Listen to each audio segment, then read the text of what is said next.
Bible का सबसे बूढ़ा इंसान मेथुसेलह 969 साल जीता है।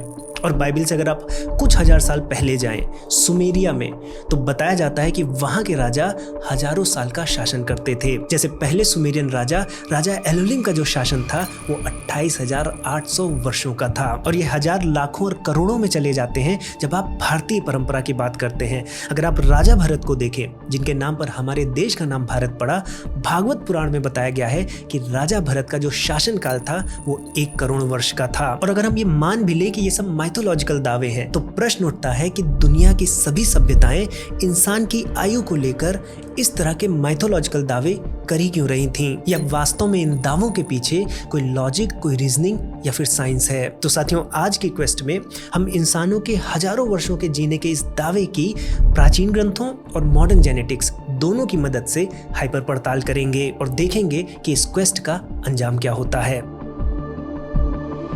दोस्तों, आज हम औसतन 70-72 साल जीते हैं, जबकि हमारे पास हमारे पूर्वजों से ज़्यादा ज्ञान विज्ञान है। और इसमें भी आयरनी ये है कि अगर आप 50-60 साल पीछे चले जाएं, तो हमारी एवरेज लाइफ स्पैन 70 से भी नीचे चली जाती है। लेकिन वहीं पर अगर आप हजारों वर्ष और पीछे चले जाएं, तो ये आंकड़े और गिरने की बजाय सैकड़ों गुना बढ़ जाते हैं। आखिर इतिहास और समय का ये गणित उल्टा क्यों चल रहा है? आइए इसी प्रश्न से आज की क्वेस्ट को प्रारंभ करते हैं।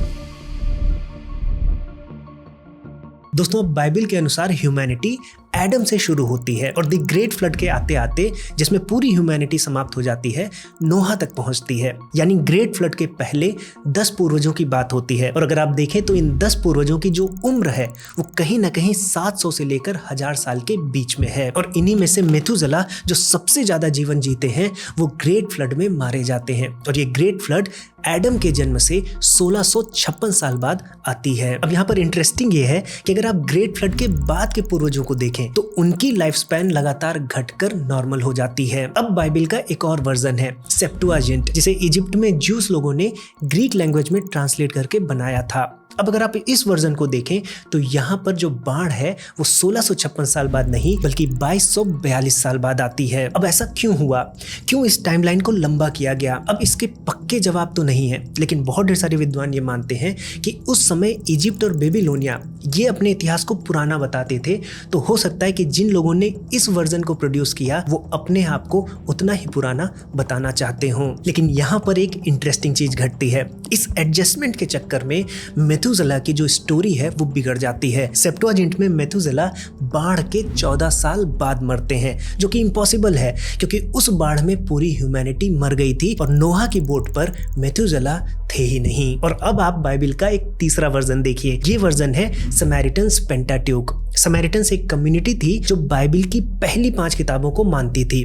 उनके वर्जन को अगर आप देखेंगे तो वहां पर मेथुसेलह केवल 720 साल जीते हैं। और इस वर्जन में जो ग्रेट फ्लड है वो एडम से केवल 1307 साल बाद ही आ जाती है। साथ में यहाँ पर मेथुसेलह के साथ साथ यारेद और लामेक, ये दोनों भी ग्रेट फ्लड में ही मरते हैं, जबकि बाइबल के हिब्रू वर्जन में ऐसा नहीं होता। अब आप सोचिए, एक ही किताब, 3 अलग अलग वर्जन और तीनों में 3 अलग अलग कहानियां। ये कोई कमजोर मेमोरी के कारण नहीं होता, यहाँ पर हमें कुछ पर्पसफुल एडिटिंग दिखती है। तो बाइबल में जो आंकड़ों के साथ हुआ वो तो हमें समझ में आ गया, लेकिन फिर वो 28,800 साल वाले दावे का क्या? क्योंकि सुमेरियन राजा तो बाइबल से भी पुराने हैं। आइए इस क्वेस्ट को आगे बढ़ाते हैं। अब दोस्तों, सुमेरियंस ने भी अपने राजाओं की एक लिस्ट बनाई थी और इंटरेस्टिंगली यहाँ पर भी एक बाढ़ का वर्णन आता है जो उन राजाओं की लीनियज को डिवाइड करता है। और जैसा हमने बाइबल में पैटर्न देखा, उसी तरह से यहाँ पर भी बाढ़ के जो पहले के राजा हैं उनका शासनकाल हजारों वर्षों में जाता है, लेकिन बाढ़ के बाद के जो राजा हैं उनका शासनकाल धीरे धीरे घटकर नॉर्मल हो जाता है। तो बाइबल में ये पैटर्न कहाँ से आया, इसका हमें एक सुराग मिल जाता है। लेकिन सुमेरियन लोग हजारों वर्षों के इस दावे को कर ही क्यों रहे थे? तो इसका जवाब छिपा है उनके गिनने के तरीके में। वो 10 के हिसाब से नहीं गिनते थे, वो 60 के हिसाब से गिनते थे। और उनके पास एक स्पेशल यूनिट थी जिसे वो सार कहते थे। और ये सार 60 × 60 होता था, यानी 3600। और अब आप राजा एलोलिम का शासनकाल देखेंगे तो सुमेरियन मैथमेटिक्स पर ये फिट बैठता है। 28,800। इसको अगर आप 3600 से डिवाइड करें तो आपको मिलेगा 8 सार। और एग्जैक्टली यही बात दर्ज है कि राजा एलुलिम का जो शासनकाल था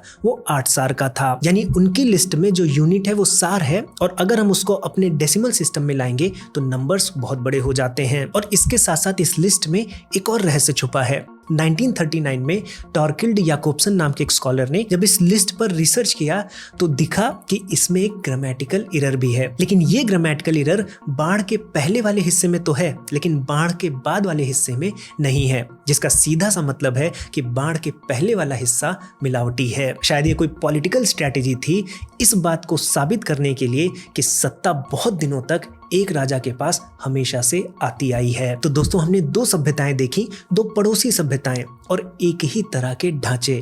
पहले बड़ा नंबर, फिर बाढ़, फिर छोटा नंबर। लेकिन इंसानों के ज्यादा जीने के दावे और भी दूसरी सभ्यताएं करती हैं जो इनके डायरेक्ट कांटेक्ट में नहीं थीं। इसलिए हमें इस क्वेस्ट पर और भी सबूत बटोरने होंगे। तो साथियों, बाइबल और सुमेरियन किंग्स लिस्ट में लाइफ स्पैन समय के साथ लगातार घटती है। अब आप भारत में आइए।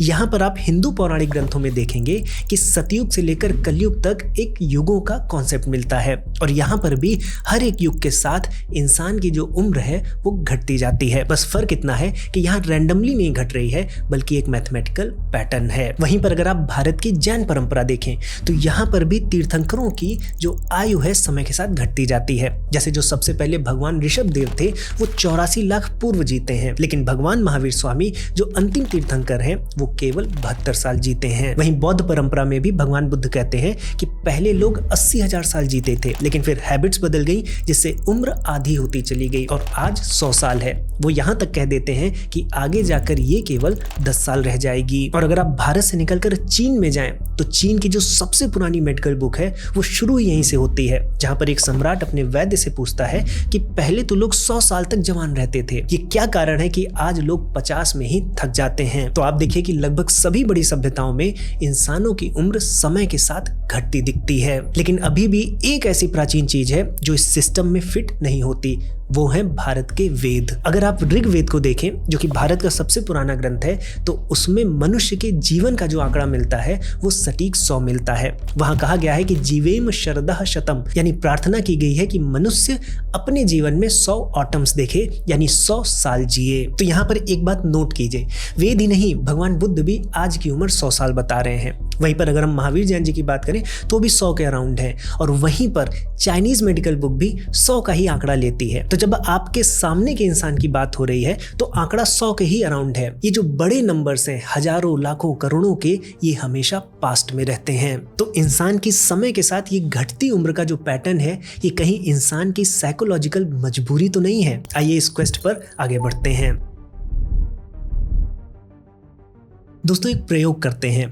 आप अपने पापा का नाम सोचिए, अब अपने दादा का नाम सोचिए, और अब अपने परदादा का नाम सोचिए। और अब अगर मैं कहूं कि अपने परदादा के पिता का भी नाम सोचिए तो शायद आप नहीं सोच पाएंगे। और आप ही क्या, हम में से ज्यादातर लोगों को नहीं पता होता है, जबकि हमारे पास आज कागज और तस्वीरों की सुविधा है। और यहाँ पर जर्मन स्कॉलर यान आसमान कहते हैं कि वो जो मेमोरीज होती हैं जो हम आपस में बातचीत करके बटोरते हैं अपनी फैमिली के अंदर, ये ज़्यादा से ज़्यादा 100 साल तक ही टिकती हैं, 3-4 पीढ़ी तक। और जब वो अंतिम गवाह चला जाता है तो उसके पीछे की जो मेमोरीज होती हैं वो समाप्त हो जाती हैं। लेकिन आगे आने वाला इंसान इस बात पर बिलीव ही नहीं कर सकता कि 3-4 पीढ़ी के पहले मेमोरीज थी ही नहीं, और इसलिए वहां पर वो कुछ ना कुछ भरता है जिसे कल्चरल मेमोरी कहा जाता है। अब देखिए, इसमें मिलावट होती है, लेकिन ये कोई घटिया मेमोरी नहीं है, ये अलग चीज है। इसका काम अलग है। इसका काम फैक्ट संभालना नहीं है, बल्कि इसका काम समाज को जोड़े रखना है। लेकिन सवाल अभी भी वही है कि मान लीजिए हम भरते भी हैं तो हम हजारों लाखों वाले नंबर्स क्यों भर रहे हैं। और इसके लिए हमें मिर्जा एलियादी की सुननी होगी। वो कहते हैं कि इंसान हर एक नई चीज को शुद्ध रूप में देखता है, लेकिन फिर उसे वो खराब होते हुए देखता है, और ये पैटर्न उसकी बुद्धि में बैठ जाता है। वो ये मानने लगता है कि सृष्टि के करीब जो चीज रही होगी वो ज्यादा ताकतवर रही होगी, और इसीलिए पूर्वजों को हमसे ज्यादा जीना होगा। अब देखिए, यहाँ पर किसी ने झूठ नहीं बोला, बस जानकारी का अभाव था, और जो जानकारी भरी गई उस जानकारी का काम कभी भी सच संभालना नहीं था, बस समाज को बांधे रखना था। तो यहाँ पर हमारे सवाल का आधा उत्तर तो मिल जाता है, लेकिन अभी आधा सवाल बाकी है कि इंसान की उम्र की असली लिमिटेशन क्या है। अब साथियों, इससे पहले कि हम इन्वेस्टिगेशन को आगे बढ़ाएं, एक बहुत इंपॉर्टेंट बात। आपने देखा होगा कि अभी हमने मनस्वी शर्मा नाम की एक छोटी सी बच्ची से एक पॉडकास्ट किया था। 13 साल की बच्ची है और इन्होंने गीता ओलंपियाड कंपटीशन में पूरे भारतवर्ष में प्रथम स्थान प्राप्त किया था। पहले तो मैं इस बात से दंग था कि एक छोटी सी बच्ची को 700 श्लोक की पूरी भगवत गीता याद है, लेकिन हैरानी तब हुई जब मैंने देखा कि एक एक श्लोक को कैसे जीवन में अप्लाई करना है, इस पर भी मनस्वी को गहरी समझ है। इसलिए मनस्वी से मिलने के बाद मुझे रियलाइज हुआ कि हम लोग गीता के श्लोक सुन लेते हैं, या बहुत से ऐसे श्लोक होते हैं जो हमें याद रहते हैं, जो हमें बचपन से याद कराए जाते हैं, लेकिन जीवन में उनका कोई हम उपयोग लेते नहीं हैं, और इसीलिए हम अपने बच्चों को भी सिर्फ रटा देते हैं। कैसे अप्लाई होगा, कैसे बच्चे उससे अच्छे बनेंगे, ये हम नहीं समझा पाते। इसलिए मनस्वी के साथ मिलकर शिक्षणम टीम ने और मैंने एक गीता प्रोग्राम डिजाइन किया है 9 से 14 साल के बच्चों के लिए, जिनको भगवत गीता कैसे उनके जीवन में अप्लाई करनी है ये हम सिखा सकें। इसमें हमने एक लेसन फ्री रखा है कि अगर आपके घर में कोई बच्चा है 9 से 14 साल के बीच का, या आपके परिवार में या आपके रिलेशन में कोई बच्चा है, तो आप उसके साथ वो फ्री लेसन साझा करें, उसके साथ बैठकर देखें। अगर वो कुछ सीख पा रहा है, कुछ अच्छा उसे लग रहा है, तो आपको लगता है कि ये चीज वैल्यूएबल है, तो आप इस प्रोग्राम में उस बच्चे को जरूर इनरोल कीजिए। लिंक आपको नीचे डिस्क्रिप्शन बॉक्स में मिल जाएगी, और अगर कोई क्वेरी है और भी डिटेल्स चाहिए तो आप इस व्हाट्सएप नंबर पर हमें मैसेज अवश्य कीजिए। अब आइए इस इन्वेस्टिगेशन को आगे बढ़ाते हैं।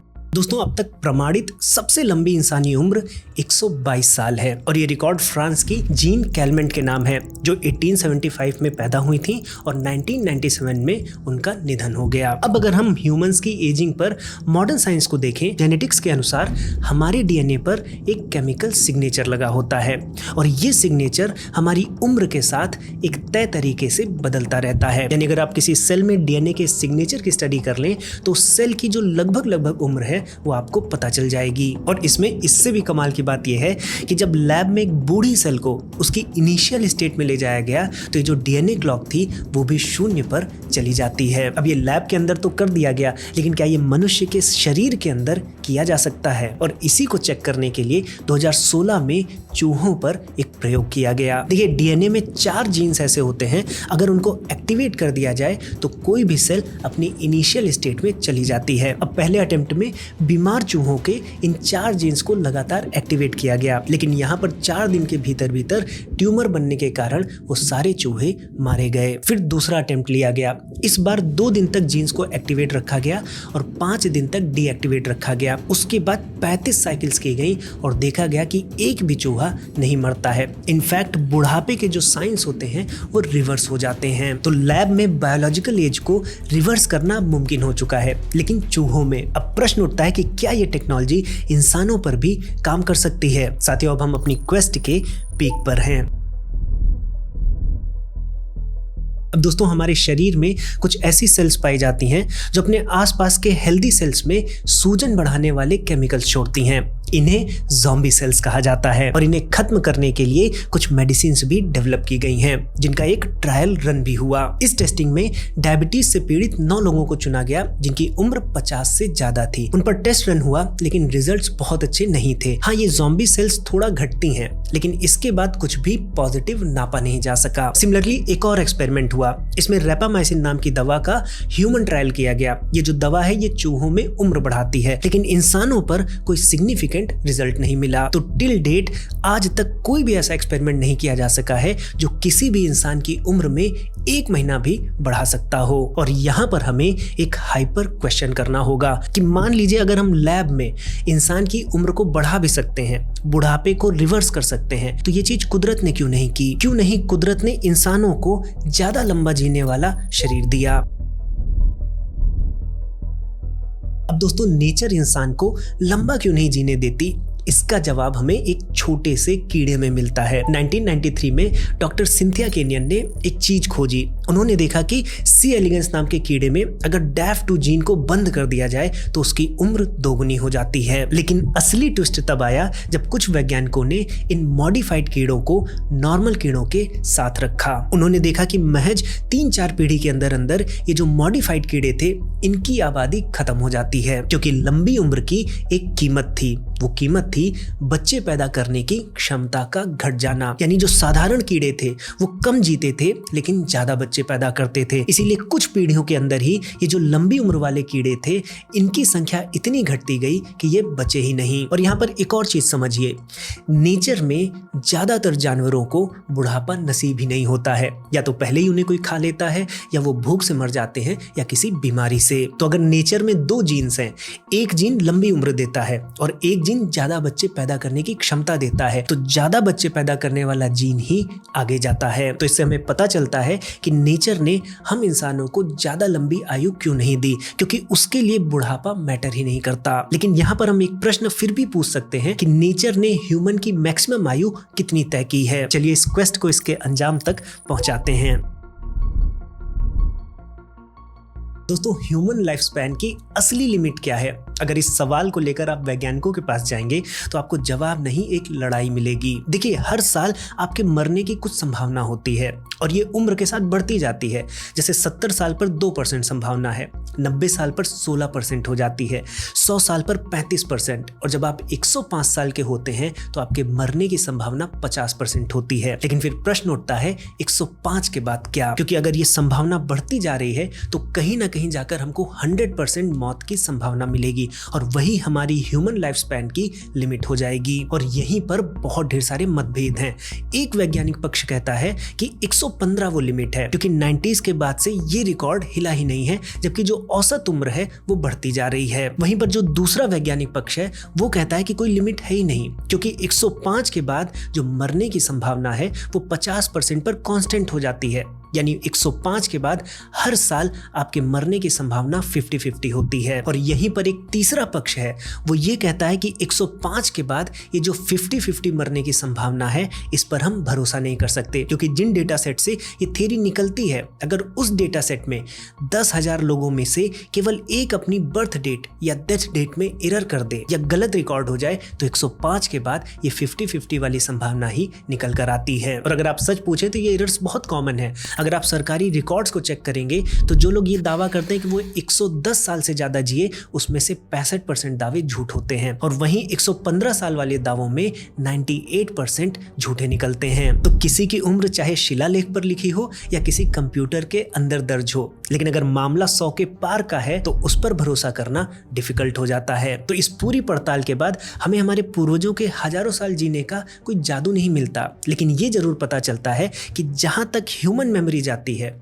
वहां तक आंकड़ा 100 ही रहता है। चाहे वेद हो, भगवान बुद्ध हो, भगवान महावीर हो या बाइबल में बाढ़ के बाद के लोग हों, लेकिन जहां पर इंसान की मेमोरी खत्म हो जाती है वहां पर ये आंकड़े हजारों और लाखों वर्ष में चले जाते हैं। लेकिन ध्यान रखिएगा, लोगों ने झूठ नहीं बोला, क्योंकि कल्चरल मेमोरी का काम कभी भी सच संभालना नहीं था। और अगर आज हम विज्ञान को देखें तो आज हम बुढ़ापे को समझने लगे हैं, हम चूहों में बायोलॉजिकल एज को रिवर्स भी करने लगे हैं, लेकिन आज भी इंसान के जीवन की असली सीमा क्या है, इस बात पर कोई भी वैज्ञानिक फाइनल कंक्लूजन नहीं दे सकता। तो अगली बार जब आप पढ़ें कि फला गांव के लोग सबसे लंबा जीते हैं, फला इंसान 130 साल तक जिया, तो आप एक प्रश्न करिएगा कि ये नंबर आया कहां से, क्योंकि नंबर बदल गए हैं, कागज बदल गया है, लेकिन ना तो इंसान बदला है और ना ही इंसान की कहानियों में दिलचस्पी। तो साथियों, अगर आपको आज की क्वेस्ट पसंद आई है तो अपने दोस्तों में और परिवार में जरूर साझा करें और हाइपर क्वेस्ट को भी सब्सक्राइब करें। और साथियों, अगर आपके घर में, जैसा कि मैंने बताया कि 9 से 14 साल के बच्चे हैं आपके परिवार में, आपके रिलेशन में, तो गीता फॉर किड्स